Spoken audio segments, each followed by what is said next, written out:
বঙ্গবন্ধুকে পেয়ে আমার কাছে মাটি আর মত কোনো পার্থক্য নাই।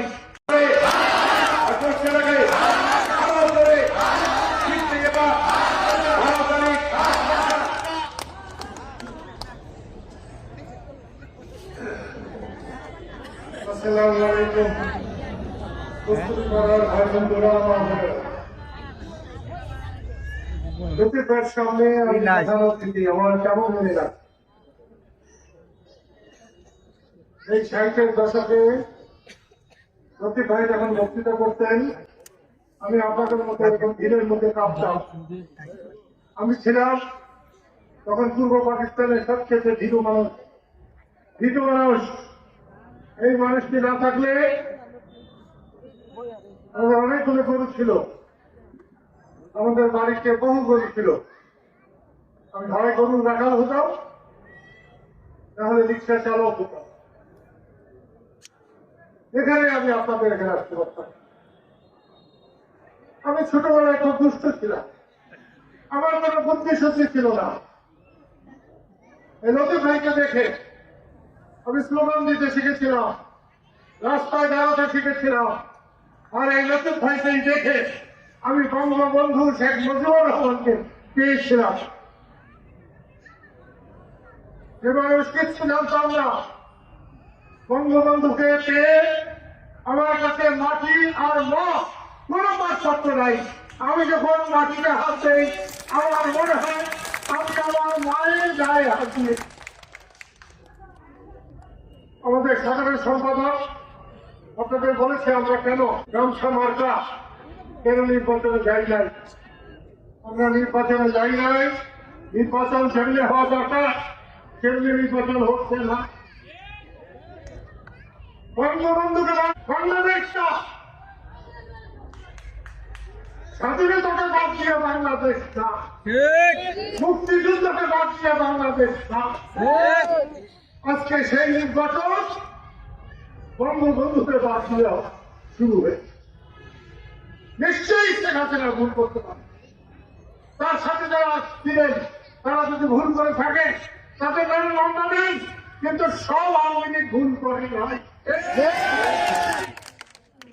আওয়ামী লীগ বাংলাদেশ বানিয়েছে, আমি মারা যাওয়া পর্যন্ত সেই আওয়ামী লীগকে আমি ছায়া দিয়ে যাব। শুনছি, এখনো শুনি, দু চারটা ভয় পাইলে তো তাকে কিছু করার না, ভয় ছাড়া দরকার। ভয় পেলে পাকিস্তান থেকে বাংলাদেশ হতো না। এই কস্তুরীপাড়া আমার কাছে খুবই প্রিয়। আমি সাথীহাটির থেকে ওখানে আমাদের মাছ বাড়ি আছে একটা, সেই মাছ ধরে আমাদের দাদাদের বাড়ি ছিল।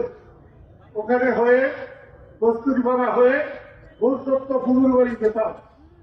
আমার সবচেয়ে গরিব আর সবচেয়ে বেশি আদর পেতাম।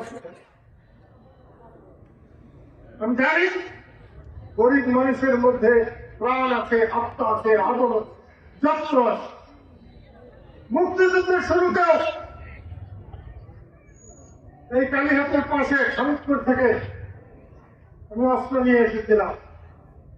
যে এলএমজি পাকিস্তানের মেরুদণ্ড ভেঙে দিয়েছিল, সেই এলএমজি এইখানে এসে পরিষ্কার করে, এইখানকার কেরোসিন তেল দিয়ে পরিষ্কার করে তারপরে পাকিস্তানিদের বিরুদ্ধে রুখে দাঁড়িয়েছিলাম।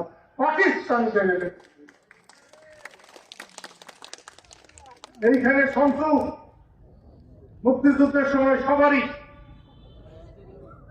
চোখে ছিল। এক সময় সেটার নাম হয়ে গেল জয় বাংলার। একমাত্র শামসু কস্তুরী পাড়ার যে চোখ ওঠে নাই। এখানে মনির কমান্ডার, মনিকে না পেলে আমি মুক্তিযুদ্ধই করতে পারতাম না। তাই আজকে কস্তুরী পাড়া মানুষের কাছে আমি আশা করব, আগামী 12 তারিখ ঘাস মার্কায় ভোট দিয়ে আপনি বুঝিয়ে দেবেন যে এখনো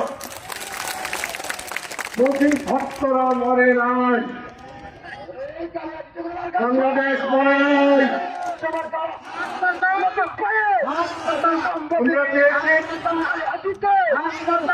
আমরা চেয়েছি অন্তত পক্ষে একজন মানুষ সংসদে যে বলুক জয় বাংলা,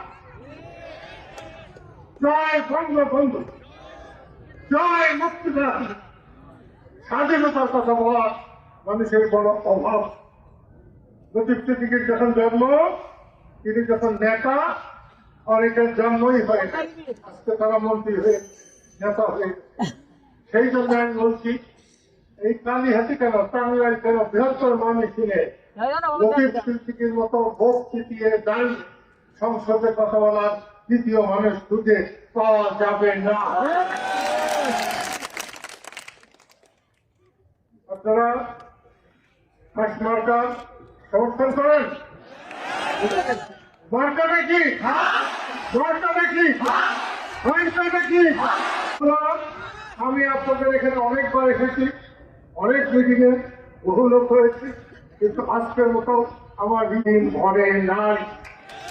12 তারিখ আপনারা ভোট করেন, কেউ যদি জোর জুলুম করার চেষ্টা করে আমাকে বলবেন। এই জন্যই আমি করতে,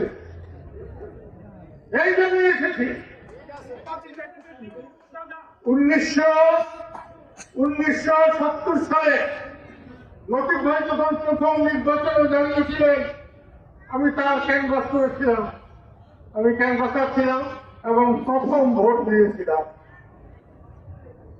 এবার 2026 সাল আবার ক্যানভাসার হয়েছে, বলছে মোমবাতির চেয়েছে অনেক বেশি ভোট হাঁস মার্কা পাবে।